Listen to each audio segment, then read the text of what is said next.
Bonjour à tous, êtes-vous d'accord avec moi sur une chose? Souvent des choses qu'on ne voit pas on ne croit pas. Les scientifiques le voient toujours ainsi et nient souvent les phénomènes spirituels. Cependant, il y a un cas que les scientifiques ne peuvent toujours pas expliquer. Ils sont vraiment hantés par des esprits qui reviennent à la réalité. Ce qui s'est passé qui a rendu tous les scientifiques vraiment confus. Vous aurez la réponse dans la vidéo suivante, voyons voir. L'histoire s'est produite il y a 46 ans, à commencer par le vol 401 d'Eastern Airlines. L'avion s'est écrasé dans la zone marécageuse de Floride, tuant de nombreuses personnes. Il s'agit de l'accident d'avion le plus anormal de l'histoire de l'industrie aéronautique américaine. Tragédie de la lampe de signalisation. Le 29 décembre 1972, le Lockheed L-1011 TriStar, vol 401, a quitté New York et a volé sur un vecteur descendant vers Miami, en Floride. L'avion est piloté par un équipage de capitaine Robert Albin, Bob Loft. C'est un soldat vétéran avec plus de 30 ans d'expérience de vol.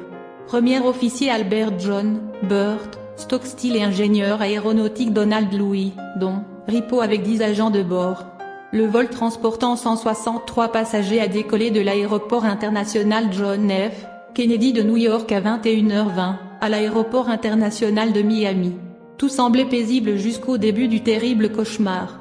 Alors que l'avion approchait de sa destination finale à 23h32 précise. Le Lockheed L-1011 TriStar était sur le point d'atterrir lorsque le copilote Stockstill a remarqué que les phares d'atterrissage ne clignotaient pas. Cela a alerté l'équipage que le dispositif à l'avant de l'avion était verrouillé. Bien que l'équipage ait tiré plusieurs fois le train d'atterrissage, le voyant vert ne s'est toujours pas allumé. Signaux à l'intérieur du cockpit, pas de confirmation pour le train d'atterrissage. Par conséquent, le capitaine Loft a été contraint d'annuler l'atterrissage à l'aéroport.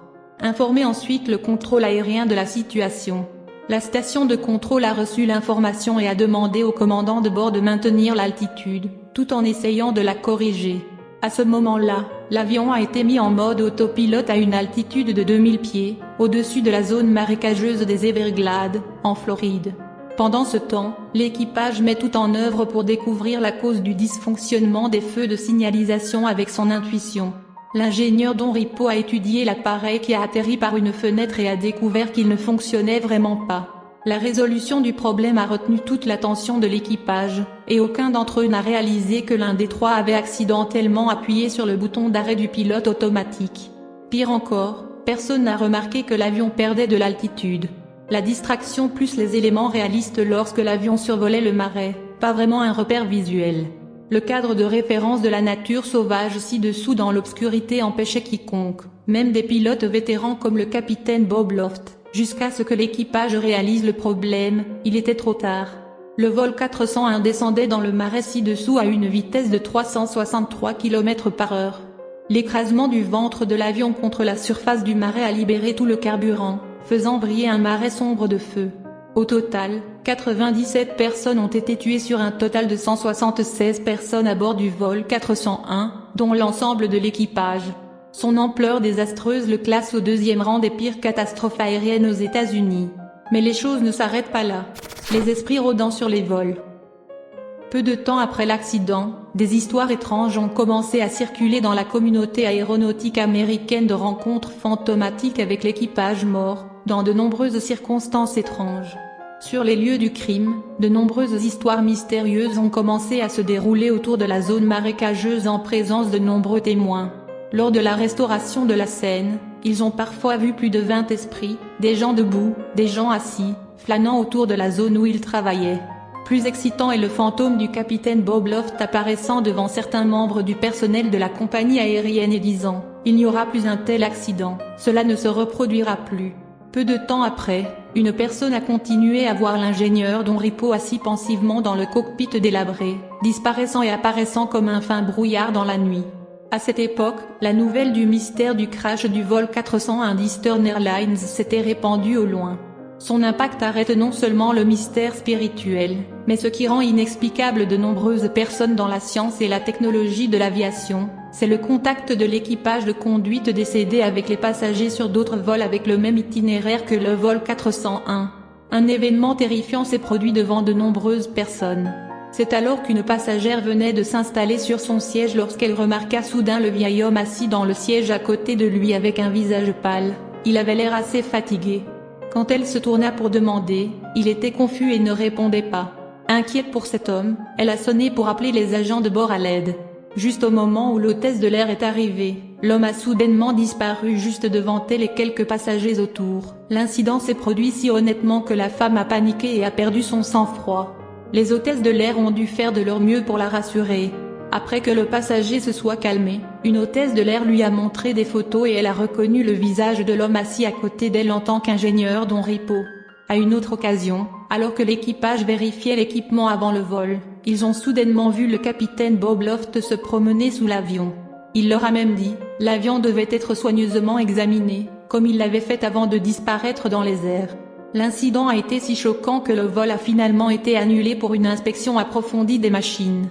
Plus effrayant, plusieurs fois, les fantômes de Loft et Ripo sont enregistrés en train de parler directement à l'équipage, aux agents de bord et aux passagers. Une telle situation s'est produite lorsqu'un ingénieur sur L1011 vérifiait le système avant le décollage lorsque Ripo est apparu juste à côté de lui et a dit « Ne vous inquiétez pas, j'ai vérifié ». Puis Ripo a également disparu juste devant ses yeux.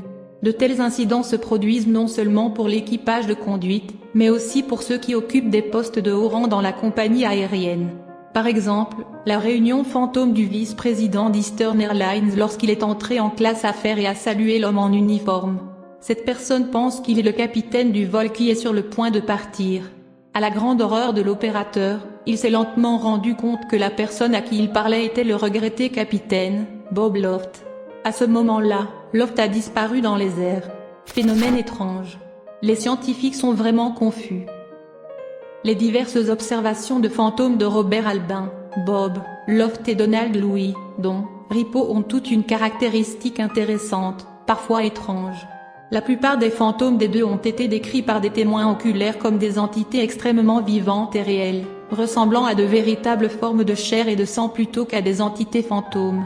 De nombreux témoins oculaires décrivent, chaque fois que l'une ou l'autre personne apparaît, elle a tendance à ressembler à une autre personne, puis elle passe progressivement à elle-même avant de mourir.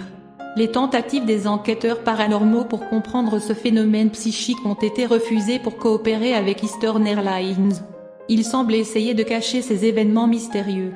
Ils sanctionnent ou licencient même tout employé qui discute de ces phénomènes obsessionnels ou les expose au public.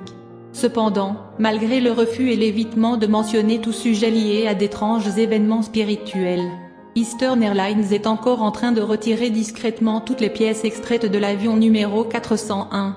Il semble que le fantôme de l'équipage de conduite 401 ait suivi ces pièces d'avion.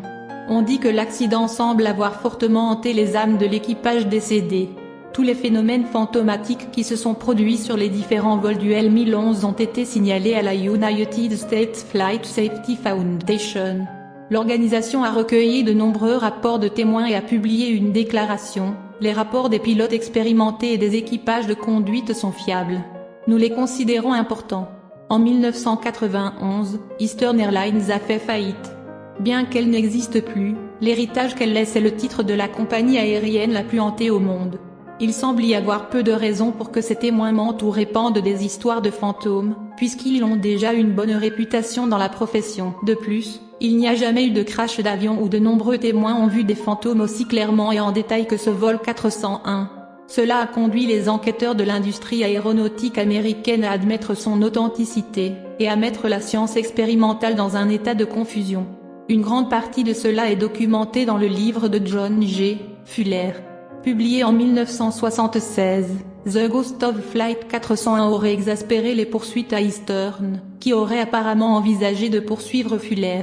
Néanmoins, le livre a été adapté en 1978 en un téléfilm mettant en vedette Ernest Borgnine en tant que second officier basé sur Ripo et une jeune Kim Basinger en tant que l'une des hôtesses de l'air survivantes sur le vol condamné. L'histoire a tellement imprégné la culture populaire que Bob Welch, anciennement de Fleetwood Mac, a enregistré une chanson intitulée The Ghost of Flight 401 pour son album solo de 1979, Three Hearts. Des parties des ruines du vol 401 se trouvent également au musée occulte d'édition et Lorraine Warren à Monroe, Connecticut. Les enquêteurs étaient particulièrement fascinés par les divers récits de hantises dans des avions contenant des morceaux du vol 401.